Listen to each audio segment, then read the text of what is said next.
Welcome back, ladies and gentlemen. My name's Jimmy, and today we're going to be doing Steins Gate Episode 2. So as you can see, I've added some lighting, and I was going to record with my with Turtle Beach, but the audio was a little messed up, so couldn't have done that. So that's why little things here and there are changed. So in the second episode of Steins Gate, it opens up as they're walking out of the elevator, and they see the girl with the red hair. Honestly, she was pretty dead the last time I saw her, so I don't know how. Maybe some kind of time travel or something. I mean, he did go into a blank dimension or something like that. So as Hoeen is examining the body to make sure that she's alive, she kind of gets like embarrassed. So that could mean that she likes him or some kind of love interest in the future. But the scenes after that kind of destroy that theory. So the scenes that I'm referring to are Hoeen pretty much getting destroyed by this girl. She just goes off about how time travel cannot be real and just wrecks him. Like every turn. It's so funny. Any argument from you, sir? So much for Goodle's view. Let's forge ahead to the next contender. That is, I should say, if I'm not moving too fast. That concludes my reasoning with regard to the quantum view. Unless, of course, the gentleman would like to point out something I missed. Feel free to jump in, sir. Why must she be so damnably articulate? See what I mean? So then after she pretty much wrecks his theories, he goes back to his, I guess it was like a dojo. So he goes to the dojo and he meets this other person, and she is training to be an exorcist with a sword or something like that, and they get some food because they're poor from the place, the dojo. And then he starts talking about how, like, all the traits about this girl. This was honestly the only thing I heard the whole time. And a dude. Dude. Ruka is a dude. So after that weirdness, he goes back to, I guess it's his apartment and the little shop that's under it, and he meets another girl, which she is 18. Hey, you guys! Your age? 18. Tired. I forget which one of the two girls came next, but there was one with pink hair, and there was another one with brown hair. The pink-haired one works at a maid cafe, and she's like a cat person, and she obviously knows him. And the other one is like an out-of-towner person who came, and she's using her phone, and she's like, I'm taking pictures because it's like proof that I was here, or something like that. And now for the two things that were really cool about this episode.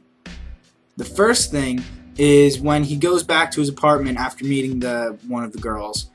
He's looking for this guy, and he can't find him. Like, apparently, which I kind of have heard of this guy before, and apparently he was like a time traveler or something, but no matter where he looks, he can't find anything about him. Where'd you move my books? I'm sorry?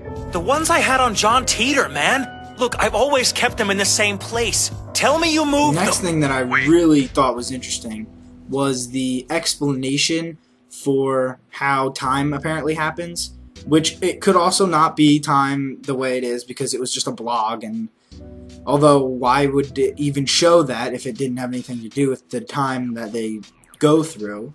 So, yeah. This idea of time as a single line moving from past to future, it's actually comprised of infinite lines all running parallel. We call these world lines. Let's say, for example, someone murdered you. By traveling back in time to prevent it, I create two divergent worlds. One where you're killed, one where you're not. The same basic idea is true of all such actions. The traveler splits off to a different world line. Okay, to explain this phenomenon better, I'm gonna put on my glasses of Nerdicon.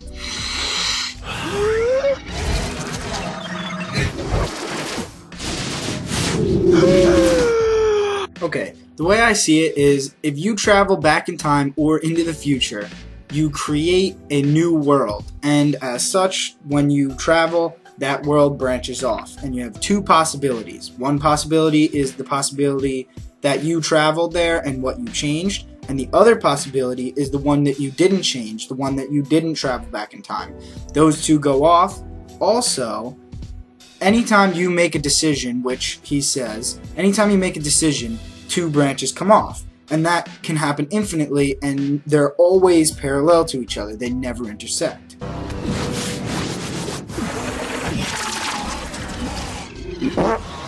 So here it is, the last part of the episode.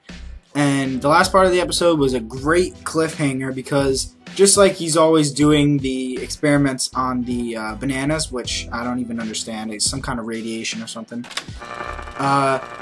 the banana in the thing disappears.